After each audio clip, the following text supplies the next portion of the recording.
The Vivo X300 had one of the biggest PR pushes I have ever witnessed. Since you and I are both fed up with the so-called reviews, I decided to visit the Vivo Experience Center myself. This is a self-bought retail unit of the X300, which makes this video one of the most unbiased, accurate reviews on the planet. Let's skip the unboxing experience because you probably have seen it already.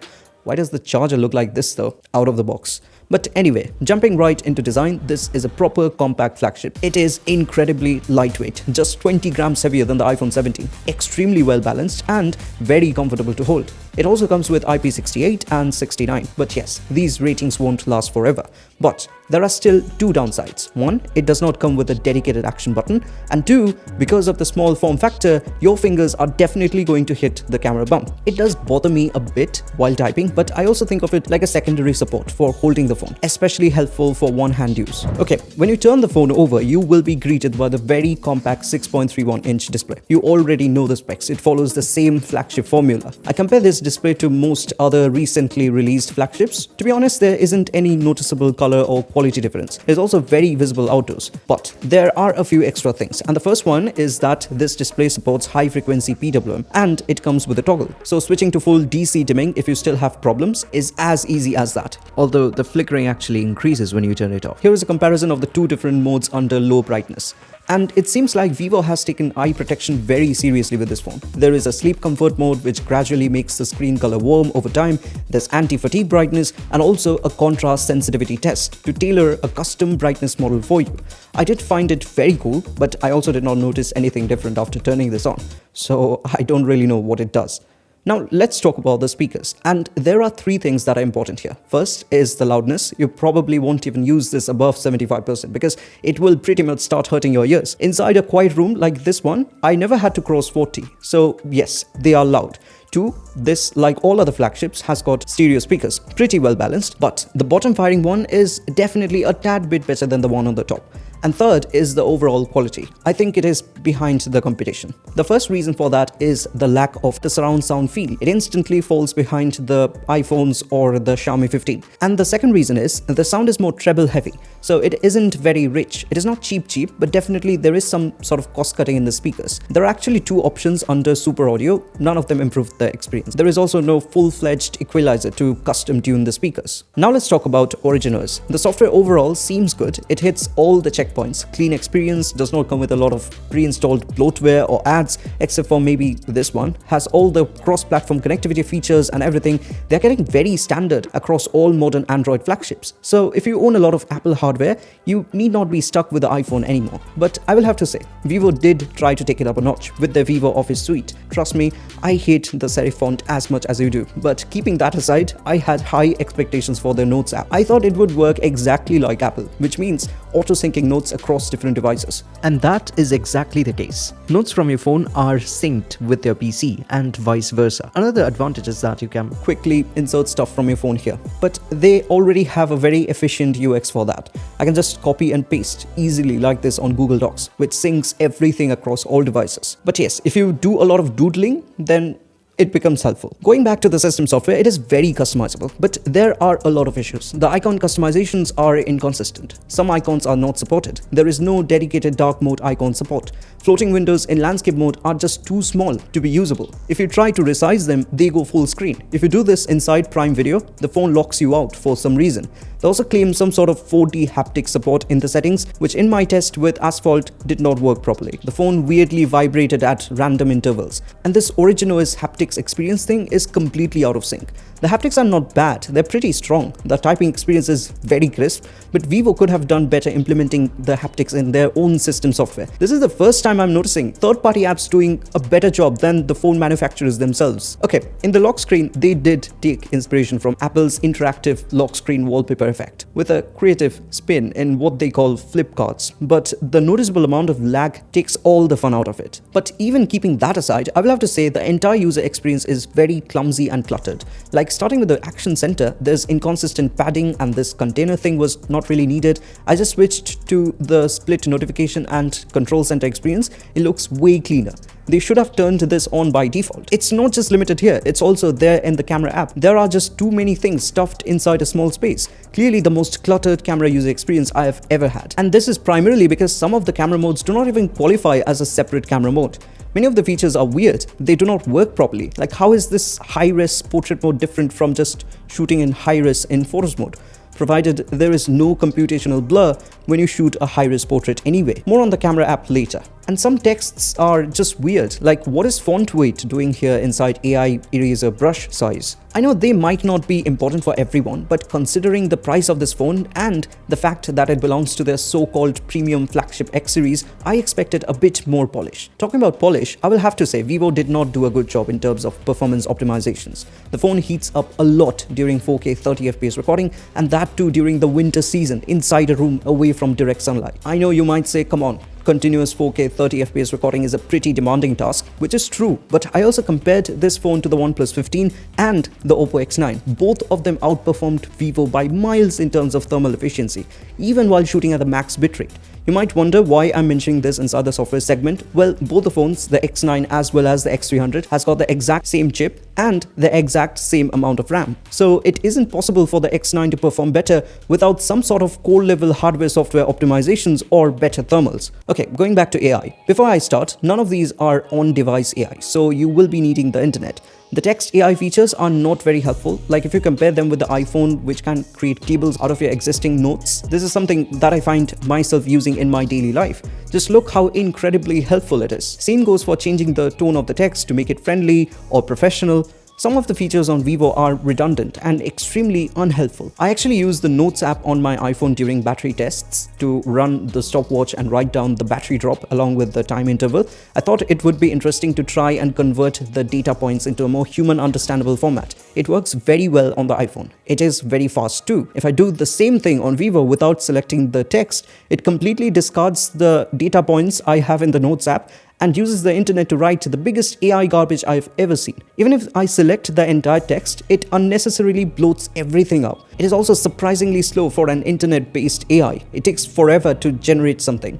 I also think grammar correction is not really important, provided most keyboards or even the default Gboard on Vivo handles grammar along with spellings automatically. So it is very hard to type something wrong in the first place. But yes, if you copy something from somewhere else, then it makes sense. I think the AI features in the images are a bit more useful. There is the good old AI eraser. The auto selection is a bit unreliable. No idea why the selection goes out of the designated area. There is AI UHD upscaling, but it makes the image look weird. It also messes up the contrast, exposure, and saturation in the final output. Look at this again. No proper padding. Sorry, I was a design student. I did like the AI visual feature, but again, some of the images generated looked a little bit too unrealistic. Now it is time to talk about performance, and this is where Vivo actually surprised me. I want to start off by mentioning the incredibly good RAM management. Vivo managed to keep 3 different games running at Ultra, including one really demanding game all together in the memory. Does not matter if you lock or keep them unlocked. And if this does not suffice, then let me tell you, I kept all the 3 games running in the background, 1 locked and 2 unlocked. I also turned off the screen. After 10 minutes, Vivo still kept running 2 of them, including the most demanding game of the 3. I was honestly surprised here. Going back to gaming, it was enjoyable, especially because of the 120fps gameplay. There were no lags, no jitters. The phone did heat up a bit, but the heat is nothing compared to playing Sub-Transit Drive. This is a very demanding game. I could not get 60 FPS performance. The max was around 30, which is also around 15 FPS lesser than the performance I got on OnePlus 15. But it is also a good compromise, provided the game never crashed during the extended playtime, unlike on the OnePlus. Adding an external cooler and using bypass charging, the heat drops down fast, but there is still no visible improvement in FPS. It still stays around 30. The phone definitely gets way more comfortable to hold since it does not try to toast your hands anymore. The upper end still remains a little bit warm. Let's talk about the cameras, and I'm going to jump right into the portrait mode. The biggest reason is the Zeiss collaboration. Oh, and you can just skip this bit if you're only interested in the photos. You see, Zeiss was founded back in 1846, so the names you see here like Planar, Biota and more are not just normal bokeh modes, but rather chunks of history. They hold significant heritage value as they represent iconic optical designs that can be considered revolutionized photography. Like Paul Rudolph at Carl Zeiss all the way back in 1890 developed the Protar lens, which was groundbreaking, primarily because it solved the very known problem of field curvature, which later was adapted into a more sophisticated design in the planar lens in 1896, and hence the name planar for its plane image. Even in more recent times, in comparison, if you see the famous candlelight scene from Barry Lyndon by Stanley Kubrick, the entire shot was taken using a Zeiss planar lens which had an incredibly low f/0.7 aperture, originally developed for NASA to photograph the moon. You can watch the video from Media Division where they recreated a similar shot using Zeiss Biotar lens for a deeper dive. Trust me, you won't regret it. But coming back to reality, because this is a phone, not a cinema camera or lens, I'll have to say the photos definitely have that vintage cinema glass character. You can instantly see which one is shot on the X300 when kept beside other phone camera samples. Look at the bokeh, the distortion, the color and more. I mean, this is exactly what a collaboration should look like. Not just the tag, but actual features that bring in a sort of character. But yes, it isn't perfect. The biggest issue on the Vivo is edge detection, and that is not a hardware level fault. It is only present under very specific scenes. First, you need to have one of the Zeiss bokeh selected, and two, there needs to be some sort of foliage in the scene. When two of them are active or present, the phone struggles to find out the actual distance of the leaves compared to the main subject. Squarely the reason why the plants here look weird in the background. Again, the reason why they are in focus or having strange bokeh. If I switch over to the natural bokeh mode, the problem completely resolves. And that is the thing, because the modes aren't perfect, even though the phone has got potential, I will probably keep them off for the rest of the time. And most of you probably would be doing the same, choosing reliability over uncertainty. And like I mentioned before, in the software section, the high-res portrait mode makes no sense. The only extra feature here are the beautify effects, but that could have been just done in the normal photos mode itself. This just gives the wrong idea that there would be computational blur.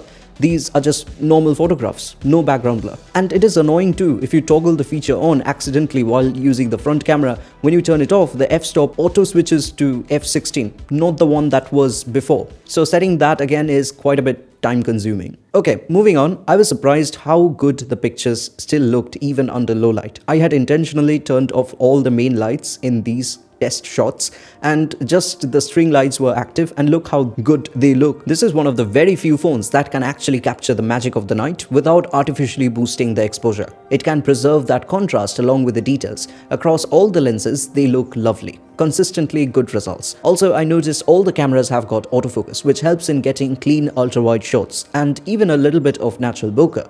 Talking about natural bokeh, there is a lot of it in the telephoto camera, but the shape does not look very normal. It's a little bit weird. You won't notice much in outdoor shots though, since it is way lesser, especially if the subject isn't very close to the camera. Going back to night mode using the front camera.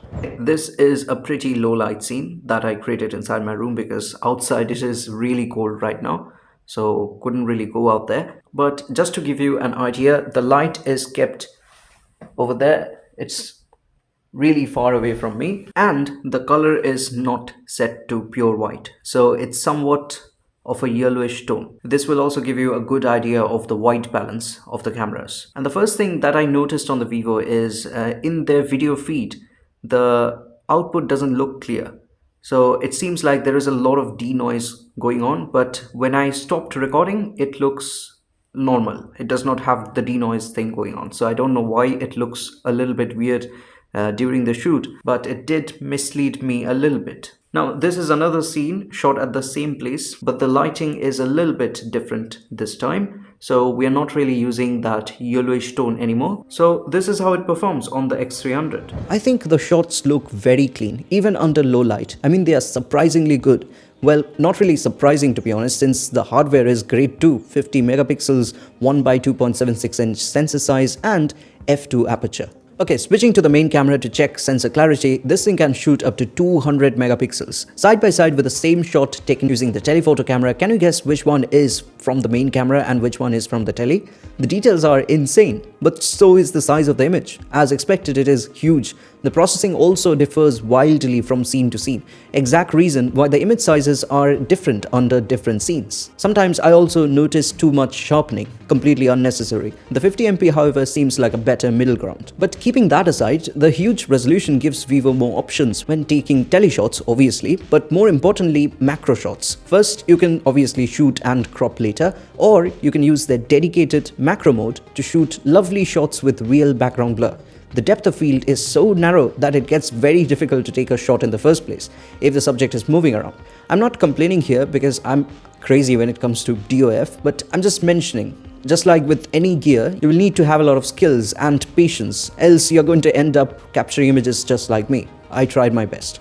But I won't still take all the blame, since lens switching mid-shot is enough to confuse anybody. The ultra-wide camera is great, center sharpness is surprisingly good, and across all the shots, Vivo took very minimal space while delivering great results, especially compared to the competition. It is honestly surprising to compare the size of the images along with the details captured. The main camera is good too, surprisingly not as good as I would expect considering the 200MP tag, because normal photos are not captured at that high resolution. They're still pretty good. I will say the same for telephoto. Good details, pretty sharp, ultra zoomed images also look pretty good, but they are all just AI, so do they even qualify as a photo? Well, you say, and look how weird this looks. Also, no eyes. Here are some video samples too. This is a pretty big subtopic that I would like to cover in a separate dedicated video, so stay tuned for that, along with the dedicated comparison video with the Oppo X9, just like you had asked. I highly appreciate your patience since this is a fully independent coverage. X300 comes with 4K 120fps slow motion, and that is great, but Vivo left out all the other cameras in this mode. Exactly the reason why the Find X9 performs better in zooming. The telephoto cameras shooting at FHD 240fps beats the main camera on Vivo shooting at 4K 120fps. So I'm currently on the terrace and I want to give you an idea of the video quality over here along with the sound quality. So the X300 has got some sort of a voice isolation feature. I'm turning it on. So they're calling it the voice enhancement, and there is a fair bit of background noise over here, so some sort of construction work is going on, although not very nearby, but yeah, it's still a considerable amount of environmental noise. And this is how it sounds with the voice enhancement on. I'll just turn it off, and now it is with the voice enhancement off. This is how it sounds. I also took a few selfies outdoors and they look good. The dynamic range is excellent too, but portraits don't look great, especially because of the weird edge detection. It can separate out individual strands of my hair, but why is it struggling with my face? Because technically it should be easier to separate it out. The camera app, like I already mentioned, is very cluttered, unorganized. It is like the classic KD setting center issue. Too many things are there. They're pretty cool, definitely, but again, not well organized or even optimized. If you capture something with the bokeh modes or styles, there is no way to find out in the gallery which mode was used to shoot the photo in the first place. Which filter was used? Nothing. If you take a deeper dive into the XIP data, you will find that these filter information are intact. Like this filter code corresponds to the vintage filter. So why not map them properly in the gallery app itself? You cannot even modify the image after shooting in post to change the bokeh mode or the filter used, unlike some other phones which still allows you to get back the original photo without the filter. I also noticed sometimes the camera app becomes very laggy while shooting ultra zoomed images. No idea why. Stability is something that becomes very important in such a scene, but yeah, if the phone starts to behave like this, I don't know, it was very close to becoming duck food. You can't blame me. Now, what about connectivity? This thing comes with Wi-Fi 7, although the unit I have is stuck at Wi-Fi 6 because it is the Indian variant, which is okay since I do not have a Wi-Fi 7 router at home anyway.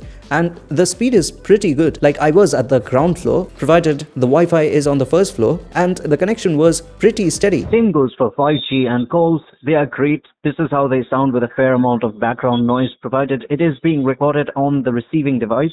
If I switch to the studio mic to give you a fair idea of noise, you can see how bad it actually is. This also comes with Bluetooth version 6.0, which is the latest available in the market. It supports most major codecs, so yes, it is compatible with aptX devices like the Momentum 4 TWS, the Momentum 4 headphones, and even LDAC devices like the Redmi Buds 6 Pro or the OpenWare Stereo Pro. They all work great. Still, no support for Auracast though. The wired connectivity is solid too. Even though there is no 3.5mm jack, the USB-C port is not just USB-C, but a 3.2 Gen 1 USB-C. You can even connect an external display and watch Amazon Prime on a bigger screen, along with the audio redirected live to the monitor, which in my case redirects to an external speaker, all while charging the phone. Pretty cool. Now let's talk about the battery. here too Vivo is behind the competition. It is already very clear that in 2026, 7000 plus mAh battery is going to be pretty standard across most major Chinese flagships. But Vivo only comes with a 6040 mAh battery,